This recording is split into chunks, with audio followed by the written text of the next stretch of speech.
अस्सलाम वालेकुम, this is your very own competitive coach Zainul Hasan. आज एक ऐसे बोगस क्लेम की बात करेंगे जो हमारे मीडिया की आदत है, मिसलीडिंग एवरीवन इनटू एन एबिस, जो कि बिल्कुल फॉल्स है, ऑन फॉल्स ग्राउंड्स है। अब ये ऐसा क्लेम था, जिस वक्त ये आया था उसी वक्त मेरी क्लास थी, तो मैंने क्लास के अंदर डिस्कस किया एंड आई निगेटेड इट 110%। मैंने जितने मुझे बच्चों के मैसेज आए, मैंने कहा भाई ऐसा कुछ भी नहीं है, लेट अलोन इसका उल्टा है कि 20 to 30% एडमिशन्स इंक्रीज़ हुए हैं। अब देखो, हमने तब CSS की तैयारी शुरू की थी जब MPT एग्जिस्ट नहीं करता था। We know the real number of people, यहाँ सीरियस कंपेटिटर्स जो होता है ना CSS में, वो कितना होता है हर साल, और वो तकरीबन इंक्रीज़ कर रहा है। There is a very fine reason, हर अगली अकेडमी क्यों नई ब्रांच खोल रही है, हर इंसान क्यों एक्सपैंड कर रहा है इवन CSS के अंदर। तो अगर ऐसा हो रहा होता तो these businesses would be declining, ठीक है। तो ये रीज़न है, उसी को आज हम एनालिटिकली डाइव करेंगे। और मैं ये मानता हूँ कि आप कभी भी ये इट इज़ जस्ट न्यूज़, मैं किसी भी न्यूज़ को that is based on stats, उसकी मैं एप्लीकेशन हमेशा खुद सर्च करके ढूंढता हूँ, ठीक है। ये तो चलो ऐसा टॉपिक था जिसके ऊपर मुझे frankly I had many stats already prepared. तो ये ऐसा टॉपिक था कि अगर आज FPSC क्लेम बैक ना भी करता तो I just read a comment कि सर आप इस पे क्यों नहीं एनालिसिस करते, तो that motivated me to make this video. वो रात को FPSC ने भी अपनी रिपोर्ट दे के बेसिकली इसको निगेट कर दिया था, और वही मैंने भी आज बात करनी है। देखो, जो बंदा CSS में, हमेशा कहता हूँ या CSS की तैयारी से लेकर CSS के पैराडाइम्स को अंडरस्टैंड करना वो एक आउटसाइडर कर ही नहीं सकता। You consider it as an competitive examination that can be analysed by everyone, ऐसा नहीं है। It is a perpetual circle जिसके अंदर जो इंसान उस दायरे के अंदर है वही इनकी चीज़ों को समझेगा, ठीक है। बाहर रह के सोचना कि यार 98% इंग्लिश ऐसे का फेलियर, मुझे पता है इंग्लिश ऐसे का फेलियर 98% क्यों है। बाहर बैठ के सोचना कि सिर्फ 300 बच्चे क्वालिफाई कर रहे हैं, I know for a fact कि वो 300 बच्चे भी कैसे वो लोग निकाल के क्वालिफाई करते हैं। हमारा एजुकेशन सिस्टम कहाँ कहाँ ख़राब है। तो आज के वीडियो में हम यही बात करेंगे, the CSS admission controversy, fact checking claim of 45%। अब हमारी मीडिया का रिपोर्ट जंग में शाया हुई कि जनाब ये MPT का रिजल्ट है, ये रिटन का रिजल्ट है, और देखें कितना 45% डिक्लाइन है। और यार तुम जाहिल हो, तुम्हें यही नहीं पता कि जो MPT के एडमिशन्स होते हैं वो काउंट ही नहीं होते। बेसिकली MPT के एडमिशन्स में ना ही आपकी अटेम्प्ट काउंट होती है, ना ही आपको इतनी रजिस्ट्रेशन अपने डॉक्यूमेंट सेंड करने पड़ते हैं, डिस्क्वालीफाई हो, कुछ भी नहीं होता। तो MPT तो हर एरा गैरा जिसने नहीं भी CSS देना होता ना, वो भी दे देता है कि लगे हाथ देख लेते हैं, एक्सपीरियंस लेते हैं। मेरे कितने स्टूडेंट्स हैं जो अब 2027 में अपीयर होंगे, उन्होंने 2026 का MPT दिया था लेकिन they didn't appear in exam. इसका क्या मतलब है कि जो MPT के स्टैट्स हैं दोज आर रियल। वो बेसिकली क्या कर रहे हैं, वो MPT के स्टैट्स को समझ रहे हैं कि इतना बच्चा आ रहा है CSS के अंदर और जो रिटर्न में अपीयर हो रहा है वो इतना है, तो वो MPT को एज अ फाउंडिंग क्राइटेरिया ले रहे हैं फॉर दिस। बल्कि ऐसा नहीं है, MPT को मैं समझता ही नहीं कि ये बच्चा अगर पास करता भी है, ये तो सिर्फ एक एंट्रेंस एग्जाम है जो कि बहुत ही माइन्यूट बेसिक चीज़ों पे होता है। असल तो रिटर्न है। आपने अगर ये देखना है ना कि रिटर्न के अंदर बच्चे कम आ रहे हैं और ये 45% सो कॉल्ड अगर डिक्लाइन है, तो आपने ये देखना है कि भाई 2015 से लेकर 2025 तक के रिटर्न एप्लीकेंट्स के नंबर्स निकालो, उनको कंपेयर करो। जब आप उनको कंपेयर करोगे आपको पता चलेगा ये बकवास है। 2015 में 10 से 11,000 बच्चा बैठ रहा था, 1000 कैंडिडेट्स वर सिटिंग, ये भी मैं बहुत खींच के नंबर बता रहा हूँ, ठीक है, were sitting in the exams. आज कितना बैठ रहा है? 15 से 18, या बहुत लीस्ट होगा तो 13,000 बच्चा, ठीक है, 13,000। तो इंक्रीज हुआ है या डिक्रीज हुआ है?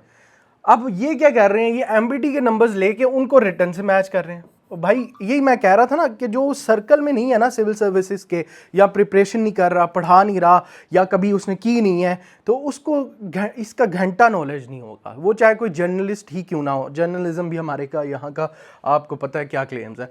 लेकिन FPSC का भी अब देखते हैं क्या मौक़िफ़ है इस पर, और we will go ahead and see the report. अच्छा, अब हुआ क्या जी, ये खबर शाया हुई और तकरीबन हर पेज, currentpk.com, तो पता नहीं फलाने हर जगह, इंस्टाग्राम स्क्रॉल करोगे आपको ये मिलेगी, CSS examination registration more than half in 4 years applications 45 to 35%। और हमारा क्या काम है, हमने वो देखा, नीचे कमेंट शुरू हो गए, और देखा ऐसे ही मुझे पता था कि ये एक दिन ख़त्म होगा, मुल्क से बाहर जाने का टाइम है।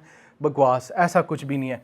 अनटिल एंड अनलेस जहाँ 32 करोड़ के गार्डन्स बन रहे हैं, तो ये कॉलोनियल माइंडसेट जब तक है, ये number will increase, it will never decrease. अब ये मेन स्ट्रीम मीडिया ने हमारी माशाल्लाह से क्लेम किया विदाउट एनी फर्दर डिगिंग कि ये सही भी है कि नहीं रिपोर्ट। खैर, जब क्लेम हो गया तो यहाँ पर 45% ड्रॉप नैरेटिव देखा गया। ठीक है, उन्होंने क्या कहा, ये देखिए, ये सारे जो एक सटायर लगाया हुआ है मैंने स्पेनिश अखबारों का, वो भी ऐसे करते थे, शुरू हो जाते थे। रीसेंट न्यूज़ क्लेम, अब उनका क्लेम समझना है हमने ताकि आगे जा सकें। रीसेंट न्यूज़ क्लेम, अब massive decline in CSS applicants 2022 से 25। देखें वो फिगर्स भी कौन से ले रहे हैं, जिसके अंदर MPT था। Very smart. ठीक है, media interpreted the drop in written exam applications on youth losing faith in government. ठीक है, और ऑपोजिशन को भी मौका मिल गया। Obviously that's how politics work. These alarming reports spark widespread debate across electronic and social media. Influencers, हमारे यहाँ पर जो intellectuals influencers है ना, वो सबसे गलत कौम है। ठीक है, अब शायद मेरे पे भी वीडियोस बन जाएं इसके बाद, लेकिन मैं ये क्लेम इसलिए करूँगा क्योंकि देखो, आपको जो नैरेटिव बेचा जाता है ना, आप उस पर ना हो। मैं तो कहता हूँ, चाहे वो गवर्नमेंटल नैरेटिव हो, चाहे वो ये इन्फ्लुएंसर्स वाला नैरेटिव हो, किसी का narrative without any positivist approach आपको नहीं लेना चाहिए। कि आपके पास क्या सोशल मीडिया नहीं है, आपके पास क्या फैक्ट चेकिंग टूल्स नहीं है, आपके पास AI नहीं है, आपके पास हर वो चीज़ है। पहले तो समझ आता था, अखबार में आ गया तो पूरी एक बरादरी में या फिर एक सोसाइटी में फैल गया। अब तो आपके पास टूल्स हैं, तो अगर आप समझ रहे हो, स्पेशली दीज इन्फ्लुएंसर्स जो वीडियोस बनाते हैं कि ये हो गया वो हो गया, तो अब हाउएवर FPSC ने कल इतनी जल्दी, वैसे मैंने FPSC को कभी एक्ट करते नहीं देखा, FPSC ने swiftly issued a press release calling this narrative fundamentally flawed and mathematically incorrect. और जो मैंने ऑलरेडी 4 दिन पहले ये मैंने क्लास के अंदर ऑलरेडी डिबंक कर दिया था कि ये बकवास है, ऐसा कुछ भी नहीं हुआ। लेट अलोन इंक्रीज हो रहा है, उल्टा है नैरेटिव ये। ठीक है, अब यहाँ पर FPSC क्लैप्स बैक क्या करता है, FPSC कहता है एप्पल्स टू ऑरेंजेस वाला चीज़ है। एप्पल्स टू ऑरेंजेस कि आप कभी माप नहीं सकते। एप्पल्स हमेशा केजीज में मिलते हैं, ऑरेंजेस हमेशा डजन में मिलते हैं। एप्पल्स और ऑरेंजेस को आप कंपेयर करेंगे, then that will be not a very sound comparison to say the least. यहाँ पर भी यही होता है। यहाँ पर मीडिया जो कंपेयर कर रही है कैंडिडेट्स को, वो फाइनल रिटन एग्जाम के एक्नॉलेज कर रही है, 2 टियर सिस्टम को निगेट कर रही है। मीडिया को ये नहीं पता, जाहिलों को, कि भाई आप पहली चीज़ तो MPT कोई क्राइटेरिया नहीं है एडमिशन्स करने का। MPT में हर अंकल, पुप्पो, आंटी, बच्चे सारे आके पेपर देते हैं। Not everyone is going to appear. Let's say 36,000 people appeared 2025 में। अब ये क्वालिफाई भी इनमें से कर जाते हैं, लेट्स से 35,000 क्वालिफाई भी कर गया। अब आपको लगता है ये सारे रेडी हैं एग्जाम्स के लिए, या ये सारे बैठेंगे, या इन्होंने इसी नीयत से दिया कि एग्जाम में बैठना है? और नहीं भाई, नहीं दिया। इनमें से आधे से ज़्यादा तो लोग वो थे जिन्होंने, जो 1 पेपर की तैयारी कर रहे हैं, उन्होंने प्रैक्टिस के लिए दिया है। आधे से ज़्यादा वो थे जिन्होंने अगले साल देना है, वैसे एक्सपीरियंस के लिए दिया है कि यार देखते हैं कितने। अगर आपने सही टेस्ट करना है ना, आई वुड सजेस्ट FPSC, ये वैसे बड़ी एंटी एस्पेरेंट स्टेटमेंट बोलने लगा, आई वुड सजेस्ट FPSC के MPT का अटैम्प्ट काउंट करने लग जाए। अगर जिस वक्त MPT का भी अटेम्प्ट काउंट होने लग गया ना, ये नंबर आपको ना दिखा वापस 15,000 पे आता, तो मुझे कहना, क्योंकि ये जो सारे हैं ना इधर उधर से उठ के दे रहे होते हैं, ये सारे ठंडे हो जाएंगे, ये नहीं देंगे कि यार अटेम्प्ट ज़ाया हो जाएगी हमारी। ठीक है, तो फिल्टरिंग सक्सेस, वो देखो, MPT effectively filters out non serious aspirants. Registration for MPT screening test actually peaked at 64,000 in 2025। अब सोचो, वो ये है ट्रू इंटरेस्ट। और भाईजान उल्टा इंक्रीज हुई है।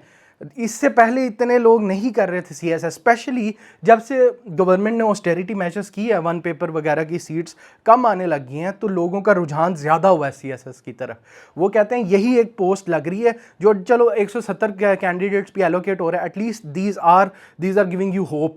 ठीक है, पहले डू यू गाइज रिमेंबर 2023 से पहले कितनी पोस्ट आया करती थी, कभी नैब की, कभी तहसीलदार की 100+ पोस्ट, ये सारी बहुत ईजीली आप एलोकेट भी होते थे, गवर्नमेंट जॉब्स मिलती थी।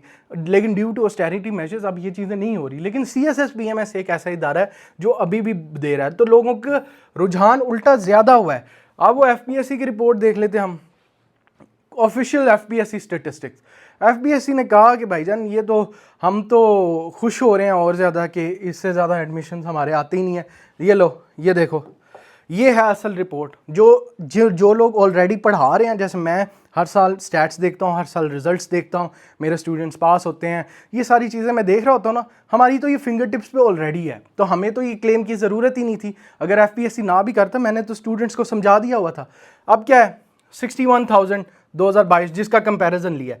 अब इसका कंपैरिजन किससे होना चाहिए, 2025 के एमपीटी स्क्रीनिंग टेस्ट के साथ, ठीक है, स्क्रीनिंग वर्सेस स्क्रीनिंग होगा, ठीक है, वही वाली बात, एप्पल्स टू ऑरेंजेस नहीं, ऑरेंजेस टू ऑरेंजेस होगा, एप्पल्स टू एप्पल्स होगा। यहाँ पर स्क्रीनिंग 61,000 है, यहाँ कितनी है 64,000। क्या ये इंक्रीज नहीं है 4 to 5% का? और भाई ये इंक्रीज है, 45% वाले कहाँ गए हैं? वो तो सबसे पहले जर्नलिस्ट को पकड़ो, ठीक है। अब दूसरा रिटन देख लो, चलो जी रिटन की बात करें। अब 2024 में रिटन एग्जाम जो अपीयर्ड इन एग्जाम है ना, ये काउंट होते हैं, ठीक है, अपीयर्ड इन एग्जाम वाले, रिटन एग्जाम पास वाले नहीं होते, जो अपीयर होते हैं पेपर में बैठते हैं वो काउंट होते हैं। हाँ, उसका 12,000, यहाँ पर आपको 20,000 दिख रहा है क्योंकि ये फर्स्ट एमपीटी था एवर। तो यहाँ पर जो रिटन एग्जाम में अपीयर हुए हैं, इसके अंदर ड्रॉप है वो भी बहुत लीस्ट, अब 2026 में दोबारा ज़्यादा गया है, वापस 15,000 पे पहुंच गया 2026 के एग्जाम्स में, ठीक है। तो अगेन अगर अप्लाई करने का देखना है, अप्लाइंग रजिस्ट्रेशन ये हो गई आपकी। और अगर मैं ज़्यादा कॉम्प्रिहेंसिव एनालिसिस आप लोगों को दूँ तो ये उल्टा, वो देखो एमपीटी रजिस्ट्रेशन में आप लोगों को इंक्रीज दिखता नज़र आएगा। अब मैं उल्टा अगर आपको डायनामिक्स दूँ ना, तो एमपीटी रजिस्ट्रेशन अप्लाइड, अच्छा ये, हाँ, डायनामिक उल्टा ये होगा कि आपका जो 2015 से लेकर आगे का है ना, आज तक अगर मैं बात करूं तो 20 to 30% increase in people attempting CSS आएगा।